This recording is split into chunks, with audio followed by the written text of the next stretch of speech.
आज की तारीख में अगर तमाम माँओं से पूछें कि उनका सबसे बड़ा कंसर्न क्या है, तो वो है कि बच्चा हेल्दी खाना नहीं खाता या फिर वो हमेशा जंक फूड की डिमांड करता है। तो ये कोई बहुत बड़ी समस्या नहीं है, लेकिन थोड़े से एफ़र्ट करने हैं। अगर माएँ थोड़े से एफ़र्ट करें तो घर के अंदर जो बच्चे का हमेशा जंक फूड की तरफ रुझान है, उसकी बजाय बच्चा हेल्दी फूड भी उतने ही शौक़ और चाव से खा सकता है। तो इसके लिए क्या करना है, सबसे पहले तो घर के अंदर जितनी भी जंक फूड हैं वो सब रिमूव करने हैं, हटा देने हैं। थोड़ा मुश्किल है, लेकिन अगर आप कोशिश करें तो हो सकता है। जब बच्चे को हेल्दी फूड ही नज़र आएगा और जंक फूड मिलेगा ही नहीं, तो जाहिर है कि वो हेल्दी फूड की तरफ ही जाएगा। तो यानी आपको क्या करना है कि घर के अंदर जितने भी चिप्स, जितने भी बिस्किट्स या बाकी चीज़ें हैं, उनको हटा देना है। अगर बहुत ज़रूरी है तो उसको कम से कम ऐसी जगह पर रखना है जहाँ बच्चे की रीच में ना हो। तो इससे क्या होता है कि जब बच्चे को भूख लगेगी और उसको नज़र आएगा कि इस तरह की चीज़ें नहीं हैं, तो वो जाहिर है कि जो अवेलेबल हैं, फ्रूट्स हैं, वेजिटेबल्स हैं, बाकी हेल्दी ऑप्शंस हैं, वो उनकी तरफ जाएगा और उन्हें ही खाएगा। तो आपको क्या करना है, घर के अंदर का सारा जंक फूड निकाल कर बाहर फेंक देना है।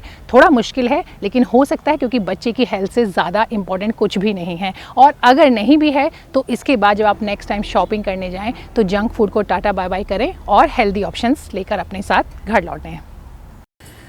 दूसरी चीज़ जो आपको करनी है, बच्चे को हेल्दी ऑप्शंस देने हैं। ऐसा नहीं है कि बच्चा अगर पिज़्ज़ा खाना चाहता है या फिर वो बर्गर खाना चाहता है तो कोई बहुत बड़ी गलती है, लेकिन आपको क्या करना है कि आप बच्चे को उससे पूरी तरीके से हटा दें या उस पर गुस्सा करें। उसकी जगह आपको क्या करना है कि आपको वही चीज़ हेल्दी तरीके से बनाकर बच्चे को खिलानी है।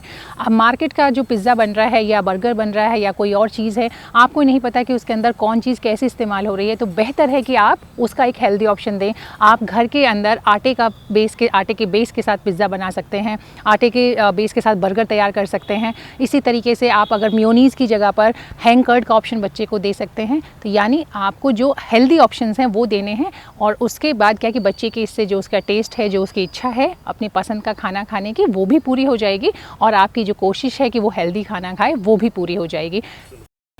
तीसरी चीज़ आपको करनी है कि बच्चे को ग्रॉसरी शॉपिंग के अंदर इन्वॉल्व करना है, और यहाँ तक कि जब भी छुट्टी हो बच्चे की, जब टाइम हो, तो उसको अपने साथ किचन में भी जो आप मील तैयार कर रहे हैं, जो खाना तैयार कर रहे हैं, उसके साथ भी इन्वॉल्व करें।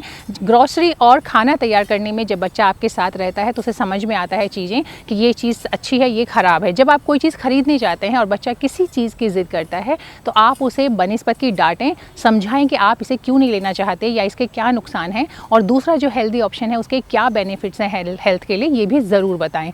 इसी तरीके से जब खाना प्रिपेयर करते हैं, ये मैं अपनी एग्जांपल से बता रही हूँ, मैंने जब बच्चों के साथ घर में केक तैयार किया तो उन्होंने अगली बार केक की डिमांड नहीं की, क्योंकि उन्होंने देखा कि उसके अंदर इतना सारा ऑयल डलता है, इतने सारा मैदा डलता है, जबकि उनका कहना था कि जब मार्केट से हम लोग खाते हैं तो हमें पता ही नहीं चलता कि इसके अंदर क्या क्या चीज़ें डली हैं। तो इसलिए आपको इस तरह की चीज़ें, जब बच्चे को आप इन्वॉल्व करेंगे ग्रॉसरी शॉपिंग में और कुकिंग में, तो उन्हें समझ में आएगा कि हेल्दी क्या है और अनहेल्दी क्या है।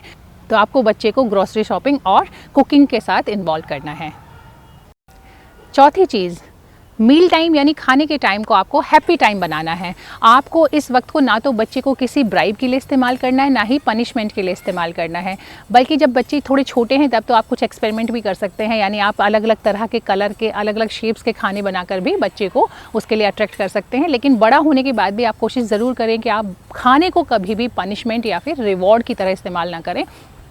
कई बार ऐसा होता है कि मन नहीं होता बच्चे का खाने का, तो आप ज़ोर ज़बरदस्ती भी ना करें, क्योंकि कई बार ऐसा हम लोग के साथ भी होता है, बड़ों के साथ भी होता है कि कोई चीज़ खाने का मन नहीं है तो हम खुद को फोर्स नहीं करते, तो हमें बच्चों को भी फोर्स नहीं करना चाहिए। यानी हमारा जो खाने का टाइम है, जो हमारा मील टाइम है, that should be happy time for kids. पांचवी चीज़ जो करनी है वो करनी है कि जंक फूड का टाइम तय करना है। वैसे भी एक्सपर्ट्स कहते हैं कि कोई भी अगर हफ्ते के जो हमारे प्रॉपर 21 मील होते हैं उसमें से 2 मील कोई भी खा सकते हैं जो अपनी पसंद का। तो बच्चों के लिए हम चाहें तो 2 मील को बढ़ाकर 3 या 4 भी कर सकते हैं। इससे क्या होगा कि बच्चे के अपनी पसंद का खाना भी मिल जाएगा, जो भी उसको क्रेविंग होती है जंक फूड की वो भी पूरी हो जाएगी, और साथ ही आप अगर ये चाहते हैं कि आपका बच्चा बाकी टाइम हेल्दी खाना खाए तो आपकी वो इच्छा भी पूरी हो जाएगी। तो ये थे कुछ बड़े कॉमन से टिप्स जिनके कोशिश करके हम अपने बच्चे को हेल्दी खाने की तरफ ले जा सकते हैं और जंक फूड से थोड़ा दूर कर सकते हैं।